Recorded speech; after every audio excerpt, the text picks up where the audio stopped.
Merrill, just what does it mean to you to get the start here in Game 1 of the Division Series? Pretty special, pretty excited.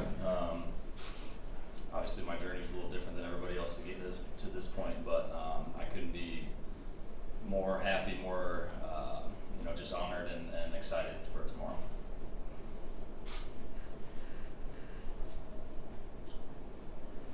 Steve? Do you think the WBC experience, kind of pitching in a big game atmosphere there, can help you in a situation like this? Yeah, I definitely think it can. And we won the KBO in 2018. Obviously the stadiums are a little bit smaller over there than they are here, but just that playoff experience and kind of just the loud atmosphere definitely I think is giving me a little bit more of experience going into these games. I think Milwaukee was a good entrance for us for the playoffs. The atmosphere was loud, but I think obviously Dodger Stadium is going to be obviously a step up from what Milwaukee was, but I think it was a good little entry point to kind of get our feet wet. But I think we're ready. I'm ready, and like I said, I'm excited. Down here in the front, on the left. Hi, Merrill. So you had a little bit of extra time off here. How's the rest doing for you, and how's it impacted your preparation for today's start? Yeah, I think at this point, any days off are good, right? Anybody's got a little something they're nursing or battling with, just kind of end of the season, grind. But the time off's been good. Kind of get settled into wherever we're going rather than getting here and then hitting the ground running. Obviously my family's with me, so that's nice being able to then get their, get settled and figure out where we're gonna eat and stuff like that. So I jumped down to Santa Monica this morning, just kind of get out of the hotel and kind of get away from everything that's going on. So I love having them here, but the body feels good. But obviously I'm not hating the extra couple days. Nick? Merrill, you threw well against the Dodgers, I think, a couple times ago. What do you make just of your career issues with what makes them such a tough match for you? I mean, you've thrown well against lots of other good lineups across the league. Yeah, it's a bit of a mystery, a bit of a puzzle for me to solve. Which, going into the playoffs game against them, I'm looking forward to trying to solve in this game. It would be nice to get my first Dodgers win ever in 5 years in the playoffs. In my mind, I'm well overdue for one. But I just think they prepare really well.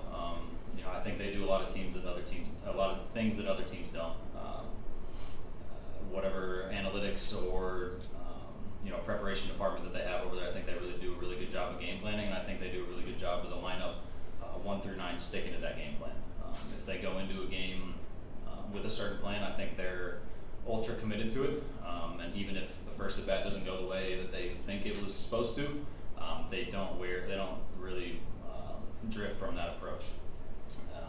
And for whatever reason, there are certain players and certain teams throughout your career and your life in baseball that you kind of run into that just seem to have your number. Unfortunately, throughout my career, this team seems to be that team for me.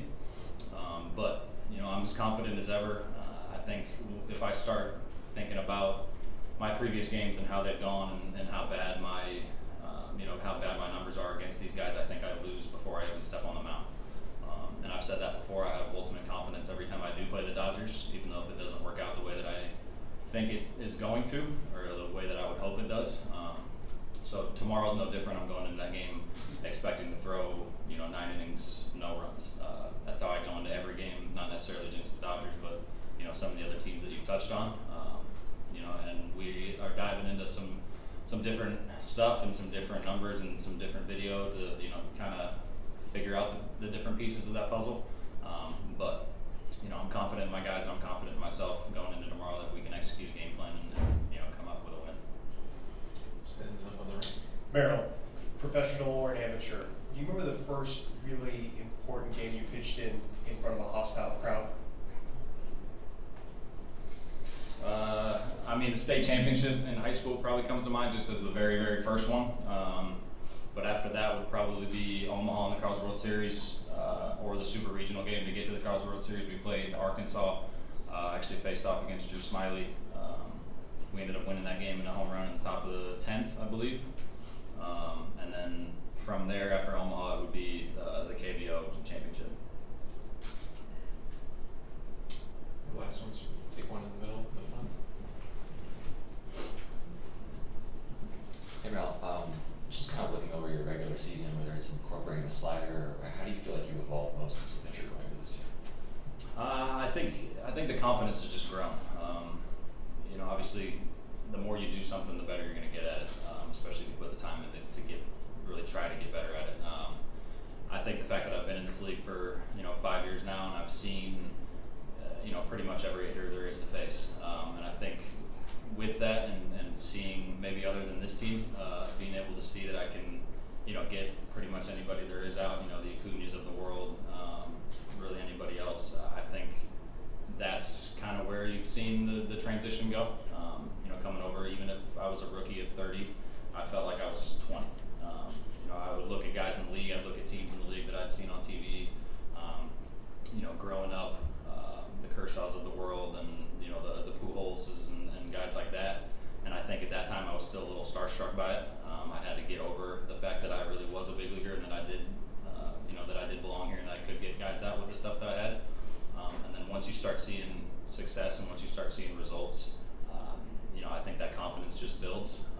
And it went from maybe picking a little bit and trying to be too fine because I was scared of Albert Pujols hitting a home run or Mike Trout or whoever it was. And once you see the pitches executed and get them out, and not only the pitches executed, but the pitches that aren't necessarily executed and they still get out, I think that's when you really see the confidence grow. And I think that's as I've matured and gotten older, I think that's a big part of why I've had the success the last couple of years that I have. Second row, Bill.